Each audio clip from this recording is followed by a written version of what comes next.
Bonjour, très cher frère. Bonjour, ma sœur. Que la grâce de Dieu t'habite et que sa miséricorde t'accompagne. Nous avons eu quelques réflexions autour des raisons pour lesquelles la vie ne donnait pas. On a bien traduit ce que ça voulait dire. Nous voulons, à partir d'aujourd'hui, aborder une question centrale dans notre relation au succès, dans notre relation à la réussite, dans notre rapport à la prospérité, dans notre rapport à la santé, dans notre rapport à tout ce qui est de l'ordre de la bénédiction. Nous voulons parler aujourd'hui de la grâce. Le premier point, c'est vraiment ça, la grâce. En bon catholique, je dois te répéter ce que l'apôtre Paul reçoit de Dieu quand il lui demande de l'aide par rapport à l'écharde qu'il y a dans sa chair. Il lui a répondu, tout est grâce. Et on voit ça partout. Qu'est-ce que c'est que la grâce? Alors, il y a toute une théologie sur la grâce que je ne vais pas te faire ici, mais c'est Saint Augustin qui est vraiment le docteur commun sur la grâce. Et c'est important pour nous pas de copier Saint Augustin, mais de nous rappeler deux, trois petites choses toutes simples. C'est quoi la grâce?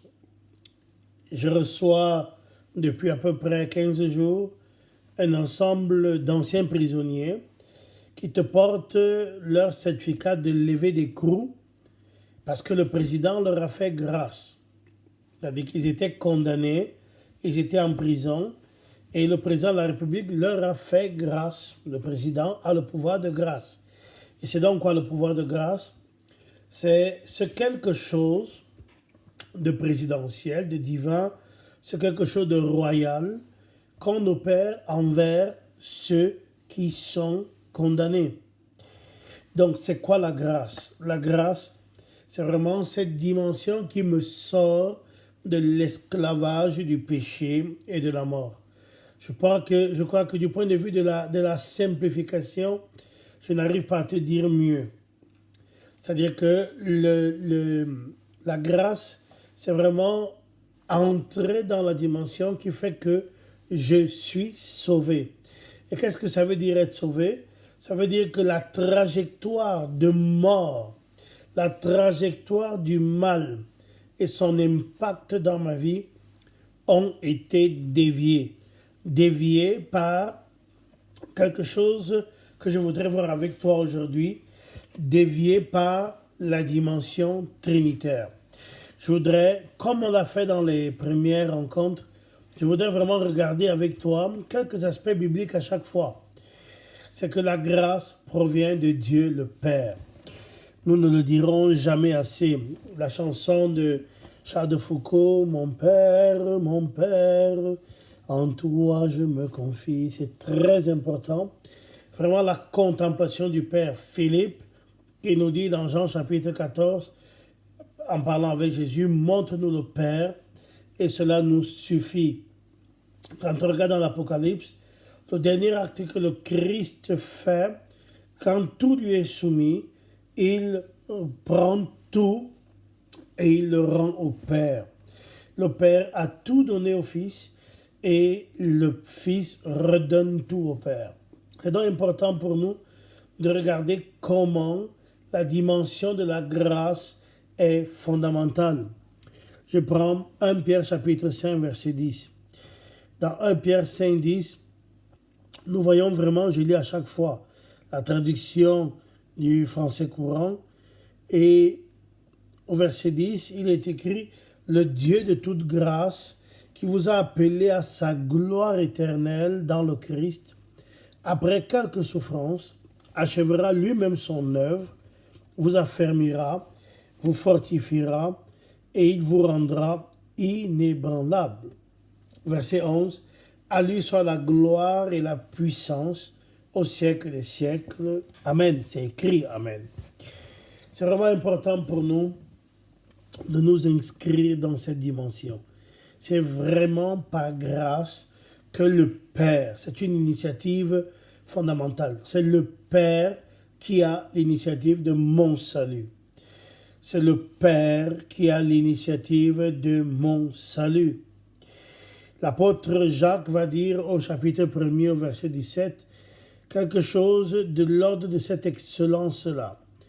Jacques 1, 17 va vraiment nous installer dans cette pensée-là. Il dit, tout don excellent, toute grâce parfaite descend d'en haut du Père des Lumières, en qui n'existe aucune vicissitude ni ombre de changement.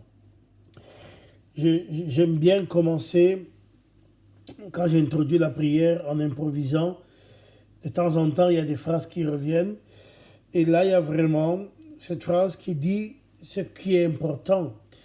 Jacques 1, 17 dit que tout don, toute grâce, tout don excellent, c'est vraiment de l'ordre de l'excellence, c'est pas n'importe quoi. Toute grâce excellente, n'est-ce pas? Tout don excellent, toute grâce parfaite descend d'en haut du Père des Lumières. Et en ce Père, il n'y a aucune vicissitude, il n'y a donc aucun changement, il n'y a aucune variable, il n'y a aucun, ni ombre de changement, aucune vicissitude. Et comme c'est parole de Dieu, nous disons Amen. Donc, la grâce vient du Père. Toute grâce vient du Père. Mais toute grâce est reçue en Jésus-Christ. Ça, c'est fondamental pour nous. C'est pas de la théologie de dessous, c'est même pas de la théologie que je fais avec toi. C'est vraiment une lectio divina, c'est-à-dire qu'une explication de texte dans le but de simplifier le cheminement et te donner, je l'espère, envie de le partager, envie de le vivre. La grâce provient du Père, elle est reçue en Jésus-Christ. À la liturgie catholique, nous disons par lui, avec lui et en lui, en parlant de Jésus-Christ. Il est écrit dans Jean chapitre 1, verset 14 à 16, les traductions changent. Celle que j'utilise étant français courant, on va parler de la parole. Si vous prenez une Bible de Jérusalem, on va dire le verbe. Ça ne change pas grand-chose. À partir du verset 14, il y a quelque chose d'important. Il dit le verbe ou la parole. Le verbe s'est fait chair et il a habité parmi nous. Si on dit la parole s'est fait chair et elle a habité parmi nous. Et nous avons vu sa gloire, gloire comme celle qu'un fils unique tient de son Père, tout plein de grâce et de vérité. Jean lui rend témoignage et s'écrit en ces termes, voici celui dont je disais, celui qui vient après moi est passé avant moi, est passé devant moi parce qu'il était avant moi. Et de sa plénitude, et c'est de sa plénitude que nous avons tous reçu, et grâce sur grâce. C'est vraiment très important. Ce sont des passages que nous connaissons parfaitement. Mais ce qui me plaît ici, c'est le fait que quand je dis que c'est en Jésus, je ne l'invente pas. Nous recevons la grâce de Jésus. Et il est vraiment écrit explicitement que nous avons tous reçu de sa plénitude et grâce sur grâce. Parce que la loi a été donnée par Moïse, la grâce et la vérité sont venues par Jésus-Christ. Amen. C'est très important. Recevoir la grâce de Jésus. Je pense que on peut regarder 1 Corinthiens chapitre 1 verset 4. À chaque fois par rapport à un thème, je tiens toujours 2-3 versets. 1 Corinthiens au chapitre 1er, au verset 4, il est écrit 1 Corinthiens au chapitre 1er, au verset 4 dit « Je rends grâce à mon Dieu de continuelle action de grâce à votre sujet pour la grâce de Dieu qui vous a été faite en Jésus-Christ. » Et nous répondons « Amen ». Donc, la grâce qui provient du Père est reçue en Jésus. Et cette grâce qui provient du Père, elle est opérée par le Saint-Esprit. La grâce provient du Père, elle est reçue en Jésus-Christ, Elle est opérée par le Saint-Esprit. Le passage qui me marque le plus est paradoxalement dans la première alliance pour le premier verset. C'est Zacharie au chapitre 12, verset 10. Zacharie au chapitre 12, au verset 10. Et j'avoue que j'étais très frappé de ce 12, 10. Par le contraire. Donc, il est écrit, je répandrai sur la maison de David et sur l'habitant de Jérusalem un esprit de grâce et de supplication, et ils tourneront les yeux vers moi qu'ils ont transpercé, et ils feront le deuil sur lui, comme on fait le deuil sur un fils unique. Ils pleureront amèrement sur lui, comme on pleure amèrement sur un premier-né. Amen. Et nous lisons dans la lettre aux Hébreux, au chapitre 10, verset 29, lettre aux Hébreux,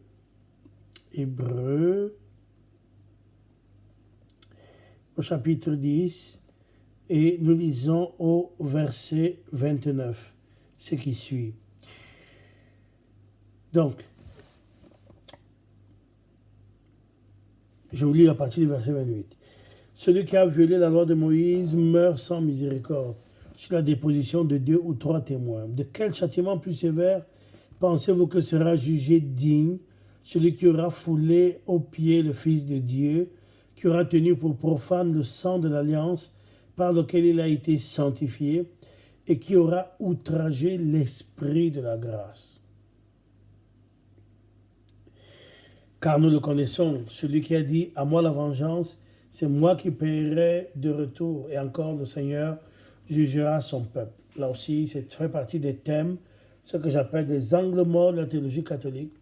On ne parle jamais de vengeance de Dieu. Quand je lis Romains au chapitre 12, il me semble qu'on parle de vengeance. Quand je regarde Hébreux au chapitre 10, quand je regarde Hébreux au chapitre 12, il me semble qu'on parle de vengeance. Mais je donne à chaque fois cela pour ne pas froisser. Ce n'est pas le but de froisser une catégorie. C'est vraiment celle d'assumer la puissance de la parole et de réduire le plus qu'on peut les angles morts. Amen. Donc, il était vraiment fondamental pour nous de commencer dans cette dimension. Commencer dans cette dimension. Donc, la dimension trinitaire de la grâce. La dimension trinitaire de la grâce. Elle est opérée par le Saint-Esprit. Elle est reçue en Jésus-Christ. Elle provient de Dieu le Père. Cette grâce, et ça va être le travail de la prochaine rencontre, cette grâce fait de nous des élus, des appelés, des sauvés. Cette grâce fait que nous avons la foi et nous souffrons pour Dieu. Nous sommes pardonnés, nous sommes sanctifiés, nous sommes libérés du pouvoir du péché. C'est vraiment ce que nous voulons voir la fois prochaine. Nous voulons voir les effets de la grâce. C'est pour cela qu'il est vraiment important que tu réalises fraternellement que à travers l'amour de Dieu, à travers la dimension trinitaire, ta vie compte. Tu n'es pas n'importe qui. Un des problèmes majeurs que nous avons, on le voit avec Joseph vendu par ses frères, c'est que quand tu n'as pas conscience de qui tu es, tu fais du n'importe quoi. C'est-à-dire que Joseph se retrouve en prison, il sort de la prison, il va habiter dans le palais de Pharaon. C'est là que la femme de Pharaon décide, comme on dit au Cameroun, de finir avec Joseph. Traduction, la femme de Pharaon décide qu'elle veut une aventure affectivo-sexuelle avec Joseph. Si Joseph n'avait pas conscience de qui il était, il aurait fait ce qui semblerait à beaucoup de Camerounais, et pas qu'à eux, un véritable don du ciel. Au Cameroun, on dit « je n'ai pas cherché, c'est venu me trouver ».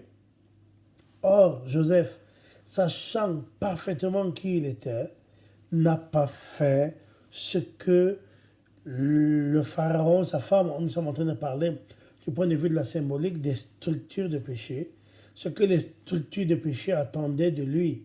Regarde David, un autre élu. David a oublié qui il était. Ayant oublié qui il était, il fait du n'importe quoi. David va partir avec la femme du soldat Uri. Il va même finir par tuer ce soldat-là. Voilà pourquoi il est important que tu te rendes compte que tu n'es pas n'importe qui. Tu n'es pas n'importe qui parce que tu mobilises rien de moins que Dieu le Père. Tu mobilises rien de moins que Jésus-Christ.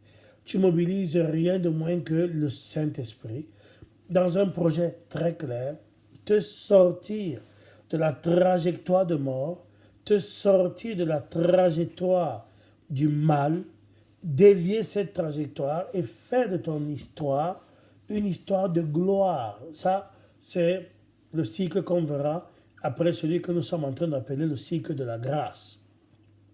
Il est vraiment important d'habiter la grâce, en sachant que la grâce, c'est la première étape divine. Dieu me sort du joug du mal, Dieu me sort de l'esclavage du péché et il va travailler pour que je devienne un roi. Vous prenez quelqu'un, vous prenez un esclave. L'esclavage fait d'abord modifier le système de pensée. Donc, quand je suis libéré de mon esclavage, après, il faut que j'apprenne les mœurs royales. Il faut que j'apprenne comment on mange, comment on se tient à table, comment on s'habille. Il faut que j'apprenne comment on parle, qu'est-ce qu'on fait, le protocole. Il y a beaucoup de choses à apprendre. Avant de me présenter comme héritier royal, il y a toute une transformation qui est nécessaire. Autrement, je vais faire énormément de gaffes. C'est ce que je voudrais que nous habitions au terme. Habiter la gloire de Dieu. Amen. Habiter la gloire de Dieu. Voilà. Gloire au Père, au Fils et au Saint-Esprit, comme il était au commencement, maintenant et toujours, et dans tous les siècles des siècles. Amen. Que la paix de Dieu soit avec toi.